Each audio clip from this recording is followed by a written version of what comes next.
Hi ladies, welcome back to my channel. It's me, Shabree. So I'm coming to you guys today with my top 10 tips to starting keto. I have lost over 60 pounds doing keto as well as intermittent fasting, and in the beginning of my journey I did calorie counting as well.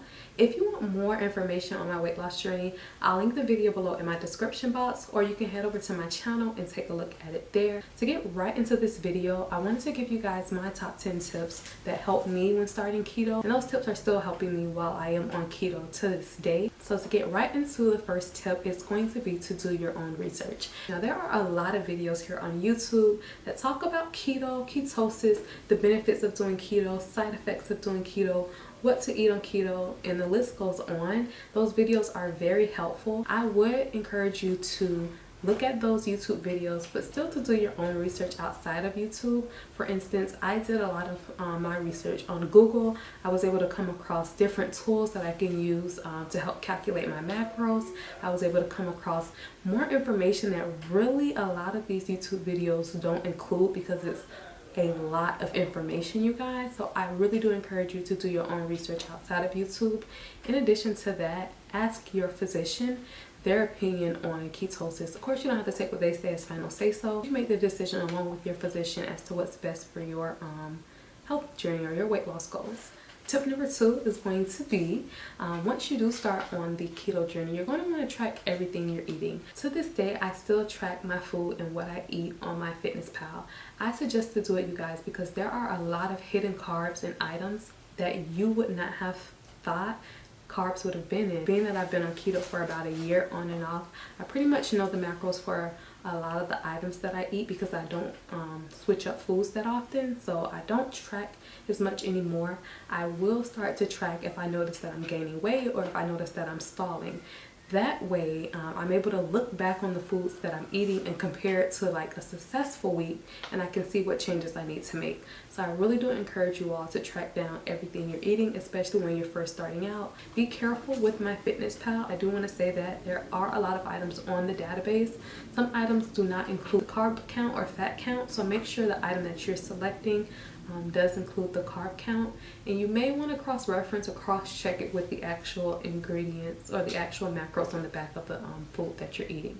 Tip number 3 is going to be to try keto at least for 21 days when you start out. When I started keto, I gave myself 7 days to see how much I can lose before I continue on with keto.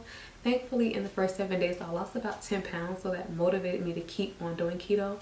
But I realized that that was only water weight that I dropped off. You won't really get the benefits or the actual fat loss until later on in your keto journey. So I would recommend to commit yourself to at least 21 days.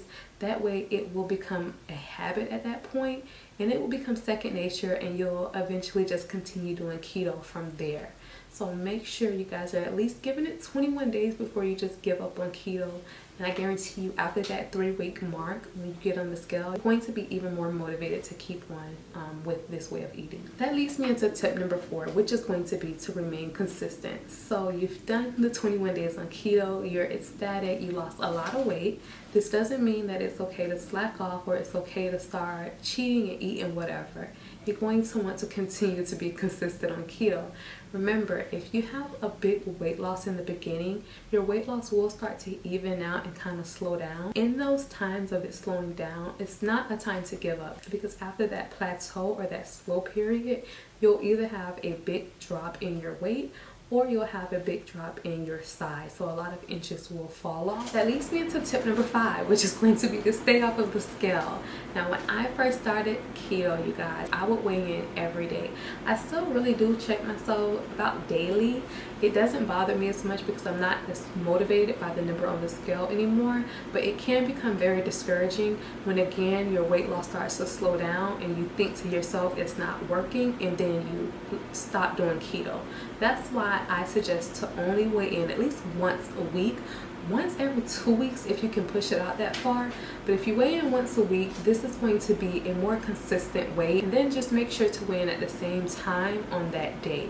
So if you wake up in the morning after using the restroom, you check your weight, do that each time you weigh in for the week. Tip number 6 is going to be to take progress pictures, you guys.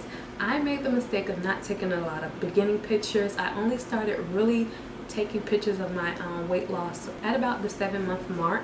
So for the first 6 months, I really don't have too many pictures to compare to, only about 2 or 3. And if I would have had more, I would have been able to really see that my first 6 months of only calorie counting, I really wasn't losing any fat during that time. I really didn't lose a lot of weight. It wasn't until I started keto and I started cutting out the carbs that I really see a change in my body, that I really see a change in the weight loss. So I would have maybe saved myself a whole 6 months of just calorie counting had I been tracking my progress by pictures as well. Tip number 7 is going to be to keep it simple, you guys. When you're first starting keto, do not start with trying all of these keto recipes. I want to be honest with you. Quite a few of these keto recipes aren't that good. So if you're eating something that isn't good, you're not going to be too motivated to keep on with that way of eating. I kept it really simple when I started keto. I mean, like a protein and a vegetable type of simple, and it worked. I know it can become very redundant and boring, but it gets the job done. I just started to add in some keto recipes, and quite a few of them have been fails. Some have been okay, but if I had started those in the beginning, I honestly would have just given up. I would have been like, no way am I going to be able to eat like this. I would suggest to keep it simple in the beginning. That's not saying you can't try any keto recipes at all. Keep it simple.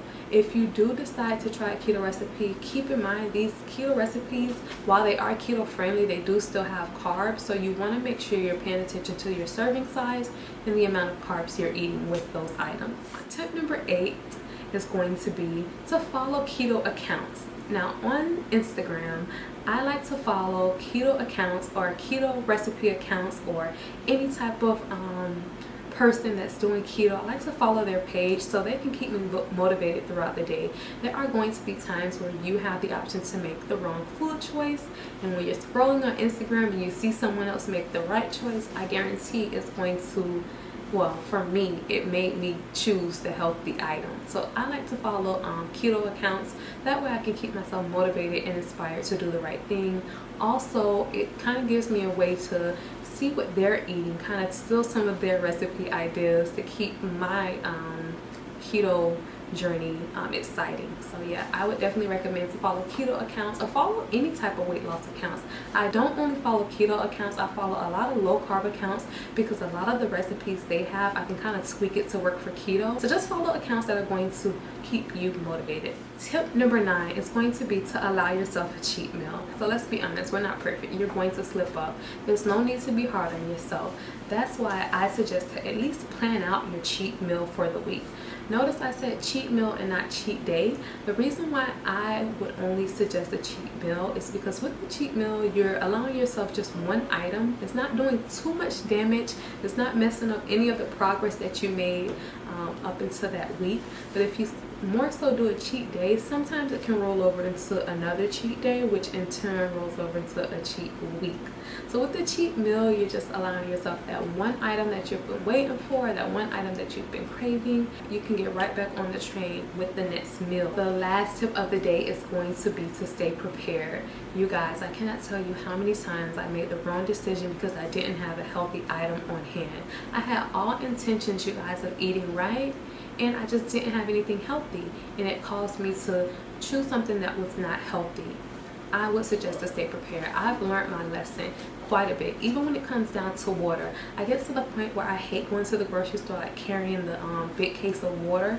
So I'll wait until the very last minute to pick up water, and then when I go to get a water, there's no water there, there's only juice, and I'm like, dang, I gotta drink this juice. So if I had stayed prepared, I could have made the right decision and avoided drinking a glass of sugar pretty much. One other thing I would suggest, keep some type of keto snacks on hand, even if you don't have a whole keto meal. Any snack that is keto friendly that can hold you over until you can get your hands on something more healthier, I would suggest to do. Also, if you can maybe keep in your freezer like really quick keto meals that you can just easily prepare. If you're super hungry, do that also, because it's going to cut down your chances of ordering something quick or eating out if you have something really quick that you can prepare at home in your freezer. Okay, so that's the end of my top 10 tips to starting keto video. If you have any tips that you can share, leave them below in my comment section. If you guys have any questions, go ahead and leave those below as well. I'll go ahead and hop down there and answer some of the questions. If you like these type of videos, please do thumbs up for more. And until my next video, I will see you all later. Thank you for watching.